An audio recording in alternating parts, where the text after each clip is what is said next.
All right, I'm starting again without, hopefully, the technical difficulties this time. Hey, Sarah, can you hear me this time? I see you just joined. If you can hear me, yay! Thank goodness. So I was having technical difficulties. Hope everybody jumps back on. Sorry about that, guys. Let me flip this around.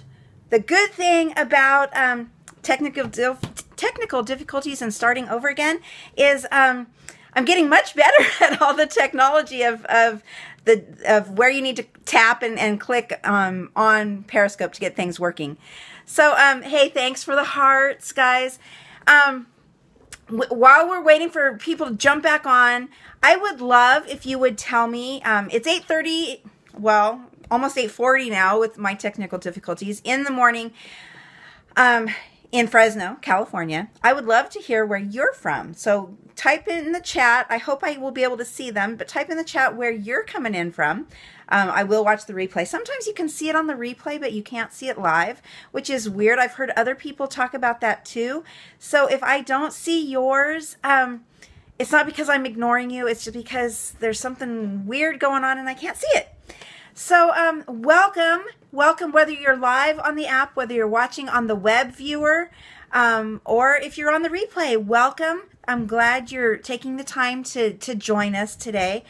My name is Michele Peterson. I am a direct response copywriter. I am a web content specialist and web strategy, direct digital marketing strategy specialist. That's what I do to help my clients grow and succeed in their businesses. And hopefully I'm going to share some of the things that I've learned over the years and help you too here on Periscope. That's kind of where I'm going with these things, with my scopes. So I hope you find them valuable. Today's topic is how to get started with something new, right? And so I'm going to talk a lot about how I'm starting with Periscope, kind of give you some of the things that I've thought about when I'm starting here. But really, you know, it's what happened when I started anything new, when I started my Facebook page, when I started posting stuff and creating a YouTube channel, when I started getting on LinkedIn, you know, all of the social platforms.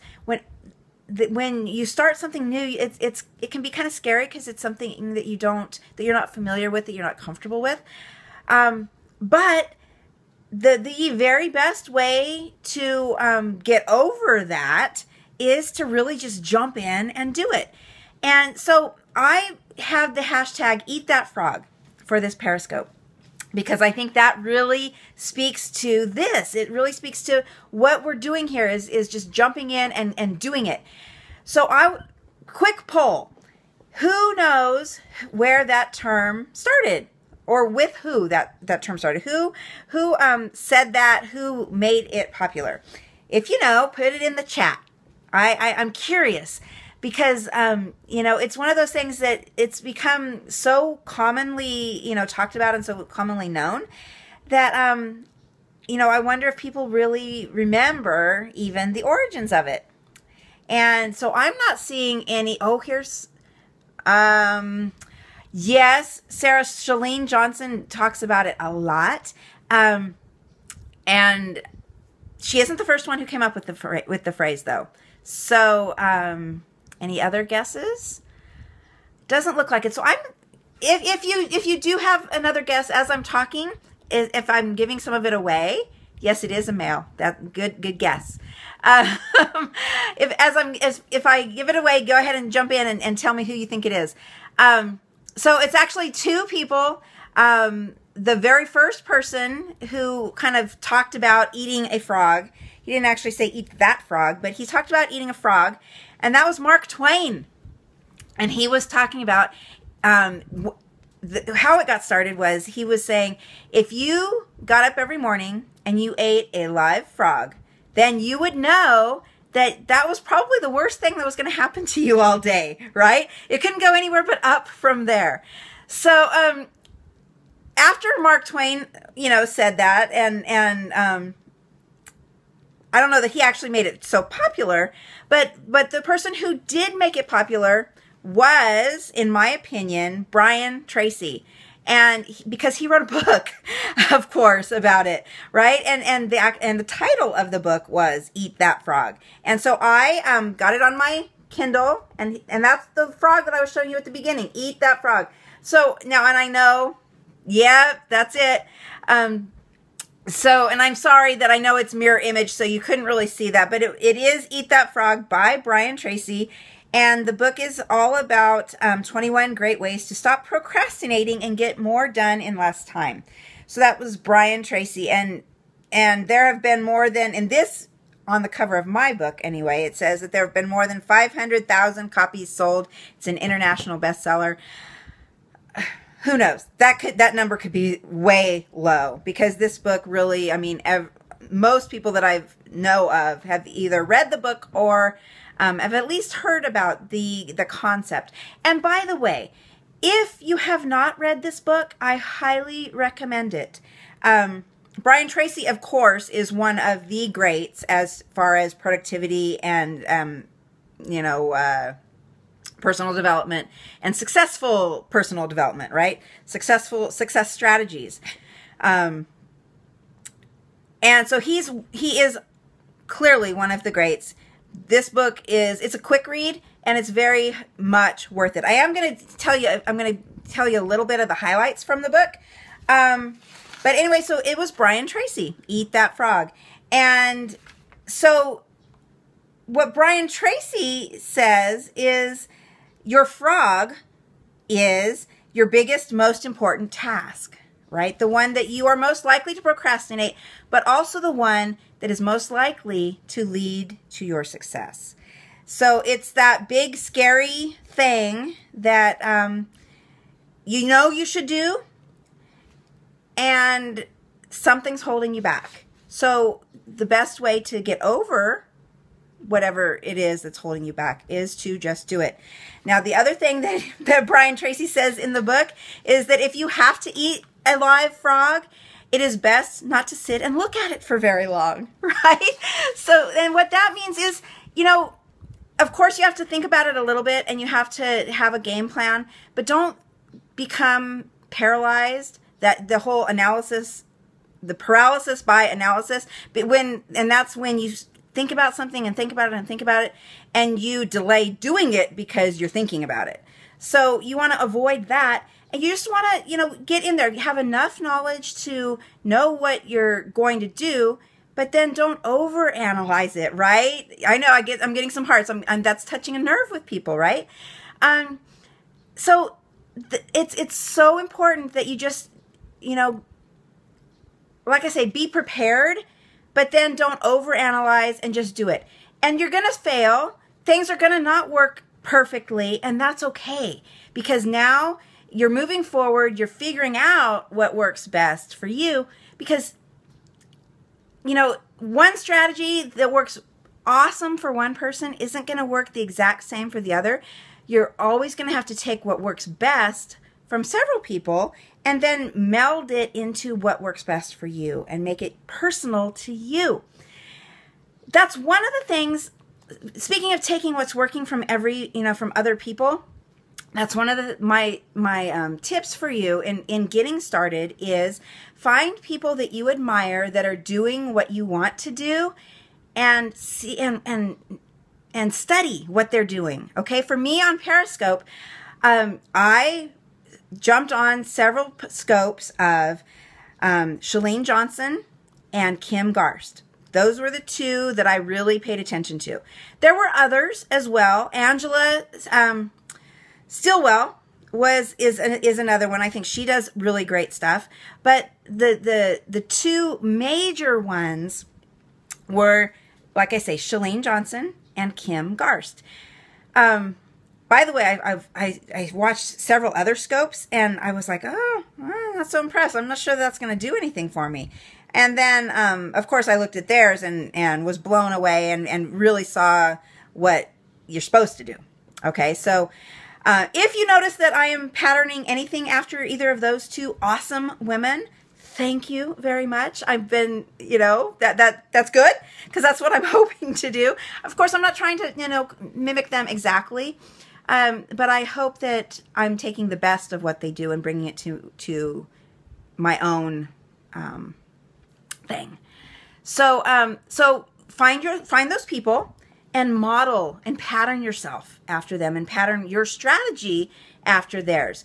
Like I say, you're gonna find things that may not work exactly, so you want to tweak them, but that's part of the process, right? So the thing is, you just need to get started. And like I say, that has been the case for me in anything that I've done. You know, whether that was creating that first Facebook business page, whether it was joining Facebook in the first place, whether it was getting more comfortable on Twitter or on LinkedIn. And all of those things, you know, they're similar, but they have something new in them as well. Whether it was starting my business to begin with, right? That was a huge hurdle and a huge scary thing. But you just jump in, you get one client at a time, you get that first client, then that leads to the second client, and all of a sudden you're doing it full time. You've got this beautiful corner office in your new house, and life is good. So, all right, so sorry, I get off track easily. Thank you, Sarah. I'm glad that you're motivated. That touches me, really. I hope that I am motivating all of you guys who are here. So, all right. So the other thing that I wanted to let you know from the Brian Tracy book is that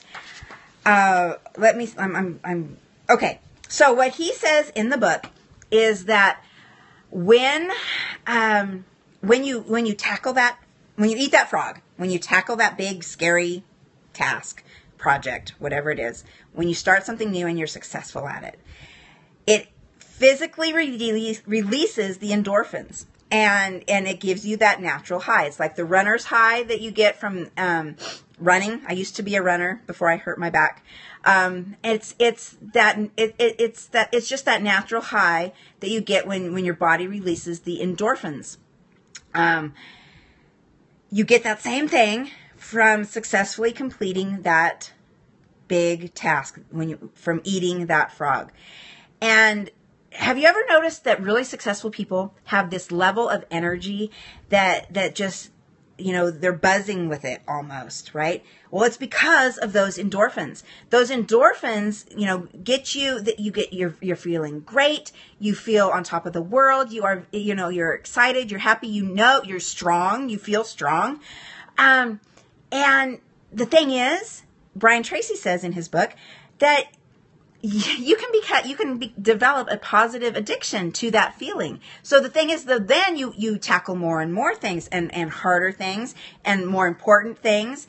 And it's this awesome positive circle, because as you're getting more of those endorphins, you're able to do more and you're able to, you know, have all this success. So that is my suggestion to you is celebrate your successes, celebrate eating that frog. Do it first thing or as close to first thing each morning. Get it done out of the way first, because then you're going to have all this energy for the next thing that you're going to do. And once you successfully do that, you're going to have more energy and power for the next thing that you do. And before you know it, you are going to be the success. You're going to have the success that you want. You're going to be the person that you want to be. And your business is going to explode if you're using this in a business setting. Of course, all this applies also to personal goals and the personal things that you want to do. But it applies equally to your business and succeeding in your business. So let me see if I had my notes. Is that everything? Because sometimes I forget to say something that I meant to say. You tell me, has this been helpful? Has it inspired you to go eat your own frog? I hope so. One bit of housekeeping is I have set my, oh, thanks, Sarah. I've said that my scoping schedule is going to be at 8:30 in the morning. I was not thinking clearly about that. I have a weekly Thursday meeting that starts at 8:30 in the morning. So 8:30 every weekday is not going to work out for my scoping schedule. So I'm going to bump that up to between 8 and 8:15. I do take my son to school. And depending on when he's ready to go, it's usually, between 7:30 and 7:40. So 8 o'clock on the nose will maybe pushing it a little bit, and I don't want to disappoint, and I don't want to be disrespectful of your time. So expect my scopes to start anywhere between 8 and 8:15 Monday through Friday, and that's 8 to 8:15 Pacific time, by the way. Pacific time in California girl. So between 8 and 8:15, I would love to really address how I can help you and the issues, challenges that you are facing. So if you have a suggestion for a topic, please let me know. You can, of course, put them in the chat here on Periscope.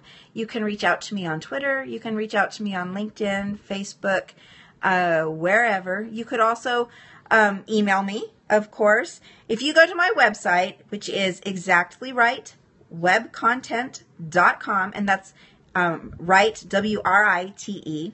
So exactly right, W-R-I-T-E, webcontent.com. You'll find ways to reach me. It has all of my social connections. It has a place where you can email me. Pretty sure it has my phone number. If it doesn't, shame on me. But anyway, so reach out to me, suggest some topics. Tell me what it would be most helpful to you. We're talking about success strategies. That's my hashtag from today, and I think I like it. I think I'm going to keep using it.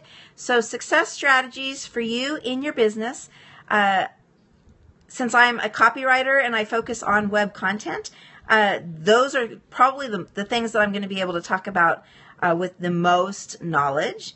But also, personal productivity, that kind of thing, of course, business success.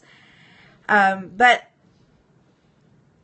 whatever, if it's not something that I personally know about, I can at least point you in a direction for a resource that could help you. And I would love to do that. So until tomorrow, I hope you go out and you eat that frog.